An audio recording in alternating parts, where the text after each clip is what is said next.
31 जुलाई 2025 को दिल्ली की सड़कों पर जो तस्वीरें दिखाई पड़ी उसने देश की आत्मा को झकझोर के रख दिया, क्योंकि वो शिक्षक जो लाखों बच्चों को अंधेरे से निकालकर सफलता की रोशनी तक पहुंचाते थे, वो अपने बच्चों के हक की लड़ाई के लिए सड़कों पर उतरे तो लाठियां मिली, हिरासत मिली और पुलिस की बदजुबानी सुनने को मिली। तमाम teacher, Neetu ma'am, Sanjeev sir, अभिनय शर्मा, उनकी जो तस्वीरें आई वो परेशान करने वाली थी।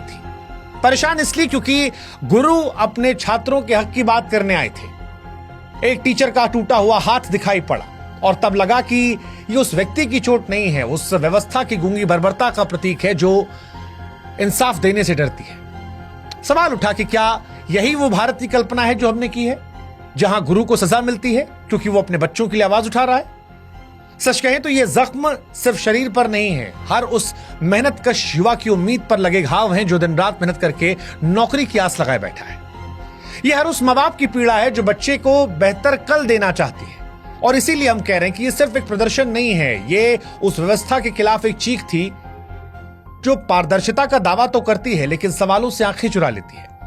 जब गुरु और शिष्य दोनों सड़कों पर हों और उनके हिस्से में लाठी आए तो साहब सिर्फ सवाल परीक्षा का नहीं रहता है, फिर सवाल पूरे सिस्टम से उठता है कि कैसा देश है, कैसा लोकतांत्रिक देश है जहां पर न्याय मांगना गुनाह है। क्योंकि जब शिक्षक और छात्र दोनों इंसाफ की मांग करते लहूलुहान हो तो लड़ाई सिर्फ उनकी नहीं होती है, लड़ाई पूरे समाज की होती है। और आज इसीलिए एसएससी सीजीएल विवाद पर जब उम्मीदें टूटी तो हमें लगा कि आइए इनका साथ दे एक बेहतर भविष्य के लिए। एसएससी सीजीएल का विवाद क्या है वो आपको समझाते हैं। दरअसल एसएससी यानी स्टाफ सिलेक्शन कमीशन की सीजीएल परीक्षा हर साल करोड़ों युवाओं के लिए सरकारी नौकरी की उम्मीद लेकर आती है। करीब 3 करोड़ से ज्यादा अभ्यर्थी इस परीक्षा में हिस्सा लेते हैं। अपने और अपने परिवार के बेहतर भविष्य की कल्पना लिए दिन रात वो मेहनत करते हैं। लेकिन हाल के वर्षों में यह परीक्षा नौकरियों का जरिया कम, विवादों के केंद्र ज्यादा बनी है। 2024 के टायर 1 रिजल्ट ने इस पर शक की सुई और तेज की। अचानक ऊंचा कट ऑफ और कुछ खास परीक्षा केंद्रों में लगातार चयन और रोल नंबरों का पैटर्न साफ साफ इशारा कर रहा था कि कुछ तो गड़बड़ है। छात्रों ने इसे धांधली माना और फिर आवाज उठाना शुरू कर दिया। 2025 में हालात और बिगड़े। एसएससी की सिलेक्शन पोस्ट फेज 13 परीक्षा के दौरान बार बार परीक्षा का रद्द होना, तकनीकी खामियां और कई केंद्रों पर छात्रों के साथ बदसलूकी ने आंदोलन को भड़का दिया।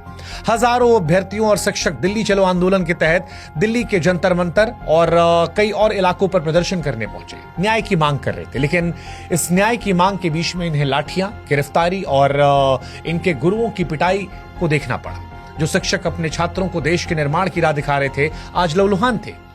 जो शिक्षक जो किसी समाज की नींव होते हैं अपने ही छात्रों के लिए सड़क पर जब उतरने को मजबूर हो गए तो यह समझ में हमें भी आ रहा था कि सिर्फ परीक्षा नहीं, लोकतंत्र की आत्मा घायल हो रही है।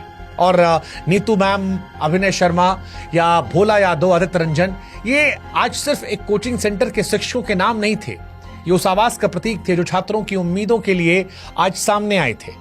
एक शिक्षक ने जब पुलिस वाले से पूछा कि आप इतना डरते क्यों हैं सवालों से, तो पुलिस वाले ने कहा वर्दी पहनोगे समझ में आएगा। शिक्षक ने कहा पहनी तो उतार दी, बोला मर्द होते तो पहने रहते।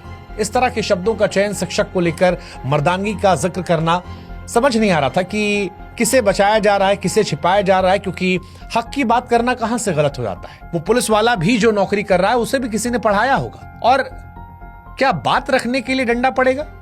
शिक्षकों का यह आरोप था कि एसएससी ने जिस एडुकेटी नामक कंपनी को परीक्षा आयोजन की जिम्मेदारी दी वो पहले से ही तकनीकी खामियां और गड़बड़ियों के आरोप से घिरी है। फिर भी बार बार उसी कंपनी को जिम्मेदारी देना क्या महज लापरवाही है या कुछ और गहरा?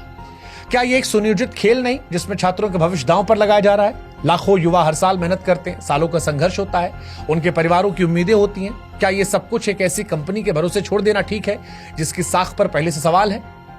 अभ्यर्थी कई मांग कर रहे हैं। एसएससी सीजीएल अभ्यर्थियों ने अपनी मांगों को स्पष्ट किया।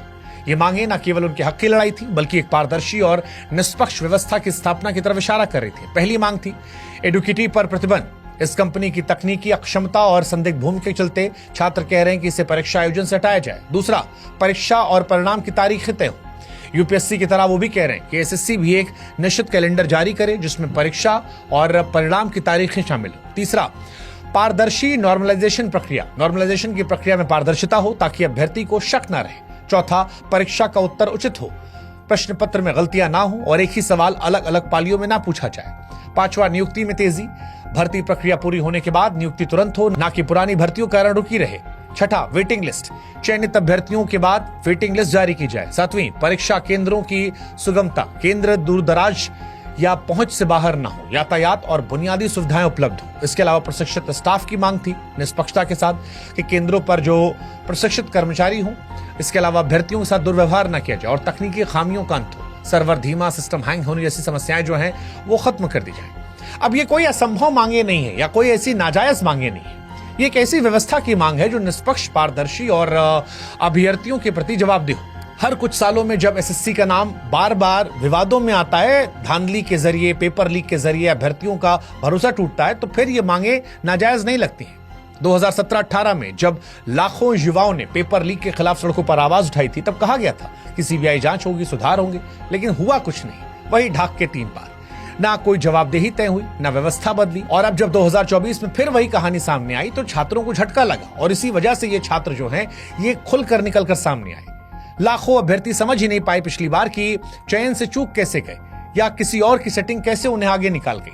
2025 में हालात बेकाबू हैं, छात्र फिर परेशान है और इसी वजह से जब तकनीकी खराबियां नहीं कम हो रही, परीक्षा केंद्रों पर बदइंतजामियां नहीं रुक रही, छात्रों का भरोसा टूट रहा है, तब छात्र शिक्षकों के साथ सड़कों पर उतरे थे। लेकिन वहां ये लाठीचार्ज एक समाज के तौर पर सवाल उठाता है। आज एसएससी का ये आंदोलन एक जन आंदोलन बन गया है।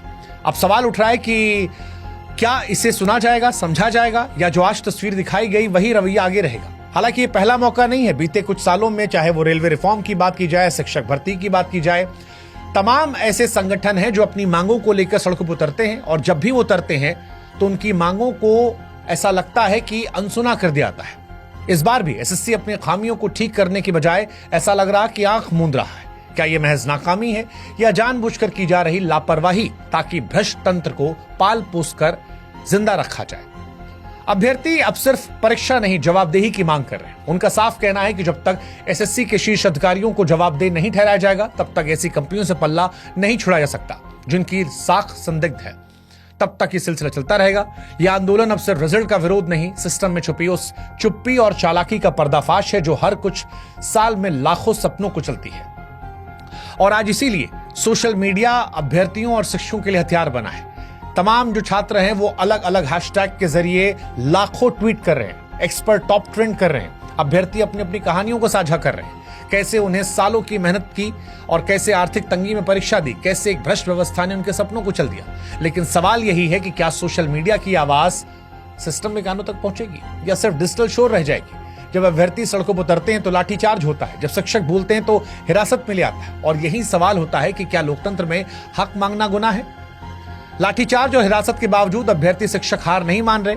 वो नारे लगा रहे कि जब जब युवा बोला सिंहासन डोला। ये नारा उनकी हिम्मत को दर्शाता है। वो जानते हैं कि लड़ाई सिर्फ उनकी नहीं बल्कि करोड़ों युवाओं की है जो सरकारी नौकरी के सपने देख रहे हैं। शिक्षक नीतू मैम कहती हैं कि सबको इन लोगों ने मार के भगाया, लेकिन ये हिंसा अभ्यर्थियों का हौसला नहीं तोड़ पाई। वो फिर एकत्रित हो रहे हैं, अपनी मांगों को दोहरा रहे हैं और व्यवस्था से जवाब मांग रहे हैं। यह आंदोलन अब सिर्फ एसएससी तक सीमित नहीं, रेलवे, बीपीएससी और अन्य भर्ती परीक्षाओं में व्याप्त भ्रष्टाचार के खिलाफ एक बड़ा जन आंदोलन बन गया है। एसएससी सीजीएल को लेकर उठे विरोध प्रदर्शन सिर्फ एक परीक्षा या परिणाम का मामला नहीं, ये भारत की भर्ती व्यवस्था में फैले उस गहरे रोग का लक्षण है जो लाखों युवाओं के सपनों को चल रहा, शिक्षकों की आवाज को खामोश कर रहा और भ्रष्टाचार को खुलेआम फलने फूलने दे रहा। जिस सिस्टम में पारदर्शी की जगह संदेह हो और सवाल पूछने पर लाठियां मिले, यकीन मानिए वो देश विश्व गुरु तो नहीं बन सकता जहां पर छात्र और शिक्षक एक साथ लाठियां खा रहे।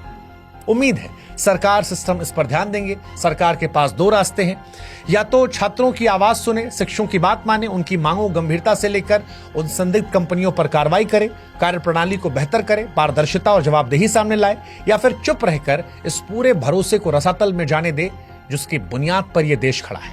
आज युवा और शिक्षक सड़कों पर हैं क्योंकि सिस्टम ने उन्हें हर ओर से निराश किया है। उनके पास न्याय मांगने के सिवा कोई रास्ता नहीं बचा। लेकिन यह साफ है, लाठियां उनकी आवाज को दबा नहीं सकती, डर उन्हें चुप नहीं करा सकता। यह आंदोलन ऐसा लगता है तब तक नहीं रुकेगा जब तक बदलाव नहीं आता।